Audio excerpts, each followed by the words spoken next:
Tours 11e est au complet pour affronter Angers 5e, des Angevins privés de Ravet, Hénin et Saucrier.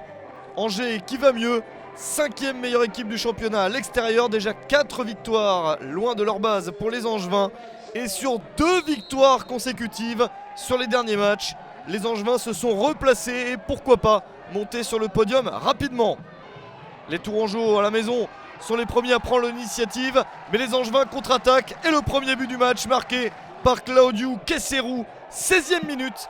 Kesserou n'avait plus marqué depuis de longues semaines et depuis un quadruplé réussi lors d'un match. Il marque son 10e but de la saison, mais les Tourangeaux réagissent. L'égalisation de Prince Onyangé à la 21e minute, c'est son 4e but de la saison, un but partout entre les deux équipes. La barre transversale sauve les Angevins, les Tourangeaux attaquent et se procurent de bonnes situations. C'était l'opportunité la plus dangereuse, celle-ci l'est un petit peu moins avec un ballon au-dessus du but angevin gardé par Grégory Maliki. En égalisant, les Tourangeaux se sont redonné un bel espoir dans ce match et continuent à insister. Ici l'arbitre sort un carton rouge contre Malik Couturier, 33e minute.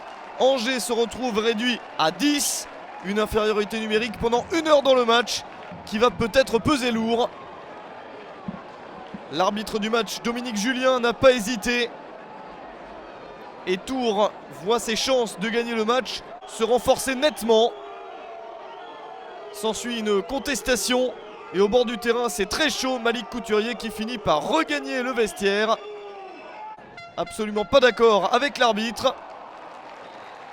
Les Tourangeaux qui continuent à attaquer en supériorité numérique, qui continuent à se procurer des coups de pied arrêtés, mais à la mi-temps, Angers a réussi à tenir ce score de 1 partout. Tours n'a gagné qu'une seule de ses 5 dernières rencontres. L'occasion est belle sur ce match, avec le fait de jouer à 11 contre 10, pour en gagner un nouveau. En seconde période, c'est donc Tours qui domine logiquement. Avec ce centre et cette reprise au premier poteau, c'est une bonne opportunité de plus.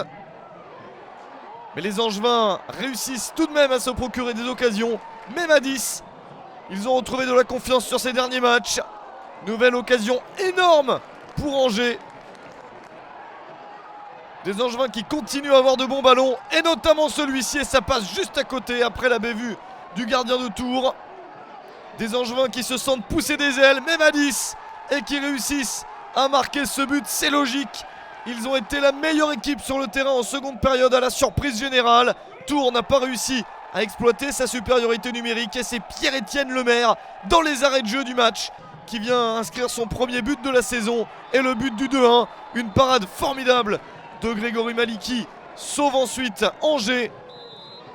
Des Angevins qui s'imposent 2-1 sur la pelouse de Tours et qui continuent sur leur belle série, 3e victoire consécutive. Angers est de retour tout en haut du classement.